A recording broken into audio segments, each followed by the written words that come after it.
Imagine-toi debout, seul, face à ta propre existence. Pas celle que tu montres aux autres, pas celle que tu prétends sur les réseaux, mais la vraie. Celle qui vit en silence, derrière ton regard, dans les plis de tes pensées quand tu es seul avec toi-même. Tu es là, face au miroir de ta réalité. Et tu te demandes pourquoi je suis encore là, bloqué, fatigué, incomplet, alors que je veux avancer. Il ne te manque pas de rêve, il ne te manque pas d'envie, il te manque de la cohérence, il te manque une fenêtre de transformation. Et cette fenêtre, crois-le ou non, peut s'ouvrir en 30 jours, pas 10 ans. Pas quand tu auras plus d'argent, plus de temps, plus de soutien. Mais maintenant, en 30 jours, avec ce que tu es. Pourquoi 30 jours ? Parce que c'est suffisamment long pour installer une nouvelle version de toi et suffisamment court pour ne pas reculer. 30 jours, c'est un défi, pas un rêve flou. C'est une période que ton esprit peut visualiser, organiser, vivre. Ce n'est pas un vœu pieux, c'est un pacte avec toi-même.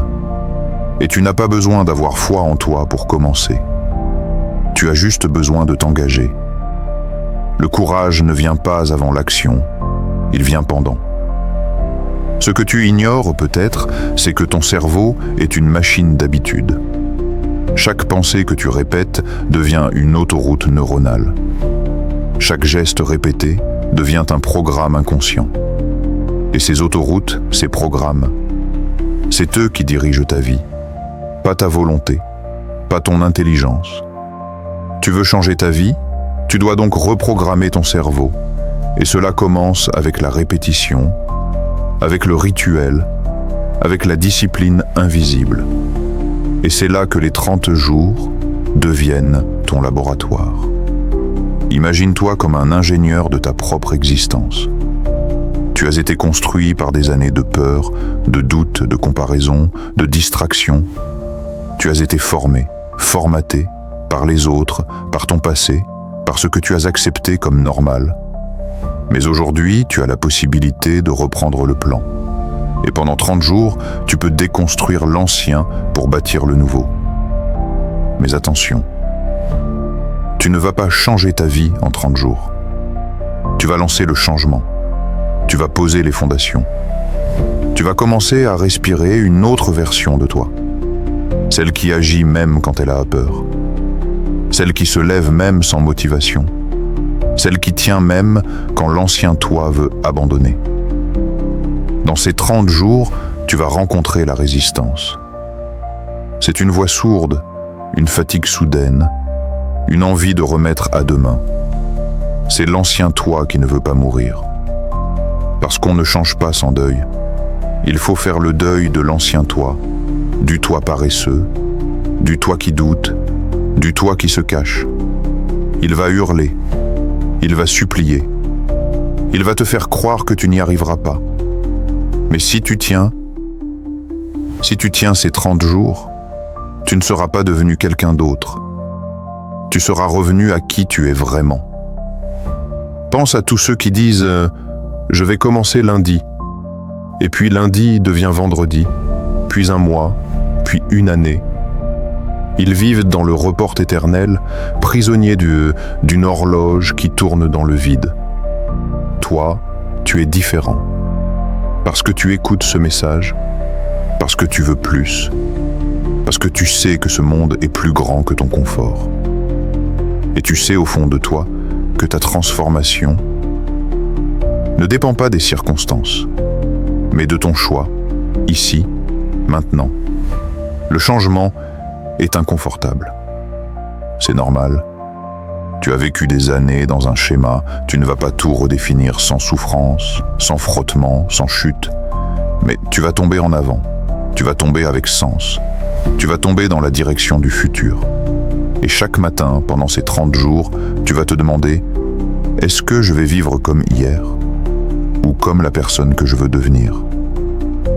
Et chaque soir, tu vas t'endormir avec la sensation d'avoir gagné une bataille, même minuscule. Parce que c'est comme ça que les grandes guerres se gagnent, une victoire à la fois. Tu n'as pas besoin de changer tout ton monde. Tu dois changer ce que tu répètes chaque jour. Et 30 jours, c'est le cycle parfait pour le faire. Ton énergie va évoluer. Tes pensées vont s'aiguiser. Ton corps va te suivre. Ton âme va se réveiller. Et à la fin, tu ne seras plus la même personne. Tu ne te reconnaîtras peut-être pas, mais tu te respecteras. Voilà pourquoi 30 jours peuvent tout changer. Pas parce qu'ils sont magiques, mais parce que c'est le temps qu'il faut pour que tu te prouves à toi-même que tu as le pouvoir de devenir celui que tu as toujours été, au fond. Libre, fort, lucide, vivant. Imagine un instant, un monde où tu contrôlerais tes premières heures. Un monde où, avant même que le soleil ne se lève, tu serais déjà maître de ta journée. Où, dans ce calme presque sacré, tu façonnerais ta force intérieure. Ce moment, c'est un espace entre deux réalités, celle du sommeil, des rêves, et celle de l'action, du concret. Le réveil anticipé n'est pas simplement un choix d'horaire. C'est un rituel, un acte de guerre silencieux contre la distraction, la paresse et la procrastination. C'est un moment de paix dans le chaos, un moment où ton esprit est frais, clair et ouvert. Dans cette heure, tu possèdes une puissance que la majorité des gens ne connaissent jamais. Le silence du matin est une force que l'on sous-estime, un pouvoir que l'on oublie, un secret des grands esprits et des personnes qui réussissent. Tu es encore à moitié dans le sommeil, mais ton esprit commence à s'éveiller. Tu n'as pas encore reçu les milliers d'informations et interruptions qui pollueront ta journée. Pas encore de notifications, de mails, de bruit, d'obligations. Juste toi, le silence et un potentiel infini. C'est dans cette bulle que la créativité naît. C'est dans cette bulle que la discipline s'installe. C'est dans cette bulle que tu peux être le meilleur de toi-même, avant même que le monde extérieur ne s'en mêle. Des milliers d'études ont montré que les personnes qui se lèvent assez tôt ont plus de chances de réussir, non pas parce qu'elles travaillent plus, mais parce qu'elles utilisent mieux leur temps. Ce qui est crucial, ce n'est pas simplement de se lever tôt, c'est de prendre le contrôle de ses premières heures, de leur donner un sens profond. Ce moment du matin est une page blanche, un territoire vierge où tu es le seul maître. Tu peux décider d'y planter les graines de ta réussite. Mais tu dois être prêt à écouter le silence, à accepter la solitude, à accueillir la discipline. Le réveil anticipé agit sur 3 plans. Le mental. Il te permet d'installer une routine consciente, de cultiver la clarté d'esprit avant que le tumulte du jour n'arrive. Le physique, le corps, libéré du stress, peut s'étirer, respirer, s'activer dans un calme réparateur. L'émotionnel, le silence du matin apaise l'agitation, baisse la pression, nourrit la confiance. Chaque matin que tu choisis de te lever avant les autres, tu affirmes ta volonté. Tu dis au monde: je suis prêt. Je prends ma vie en main. Ce simple geste, répété jour après jour, construit un caractère invincible. Dans cette heure volée au sommeil, tu peux lire, écrire, méditer, planifier. Tu peux créer un espace mental où les distractions n'existent pas, où ta concentration est reine. Tu peux préparer ton esprit à affronter n'importe quelle tempête. Pense à toutes les grandes figures qui ont commencé leur journée avant l'aube. Benjamin Franklin, qui écrivait ses objectifs le matin. Tim Cook, le PDG d'Apple, qui commence ses journées à 4h30. Oprah Winfrey, qui médite avant le lever du soleil. Leur secret n'est pas leur talent, c'est leur discipline matinale. Ce rituel est un acte d'amour envers toi-même, un cadeau que tu te fais chaque jour. Le réveil anticipé, c'est une promesse silencieuse. Je m'honore, je respecte mon potentiel. Mais ce n'est pas toujours facile. Les premières semaines, le corps va résister, l'esprit va chercher des excuses.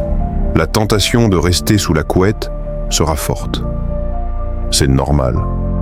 C'est la lutte intérieure entre l'ancien toi et le nouveau toi. C'est la guerre silencieuse qui décide qui sera le vrai maître de ta vie.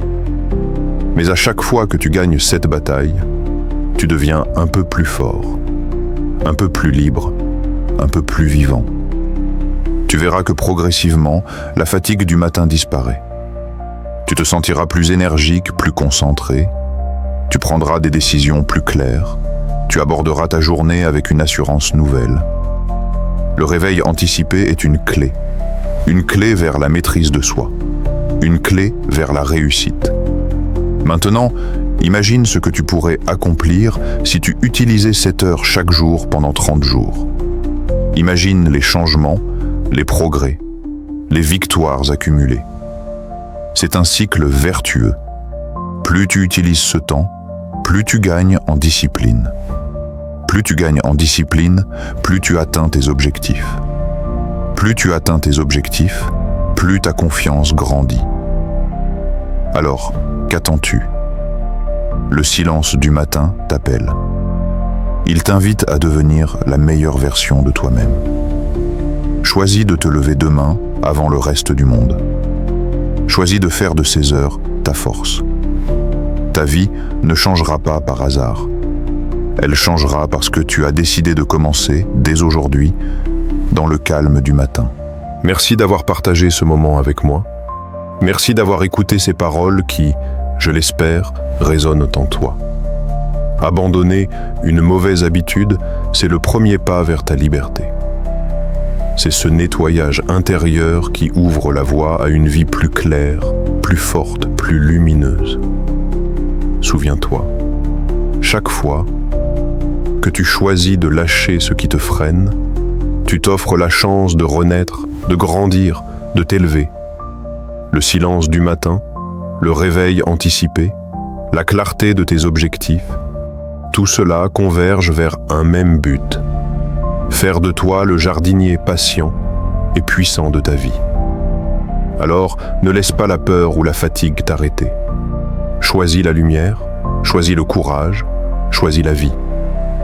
Ton voyage commence maintenant. Et je serai là, à chaque étape, pour te guider, t'inspirer, te motiver. À très vite pour la suite de cette aventure vers ta meilleure version.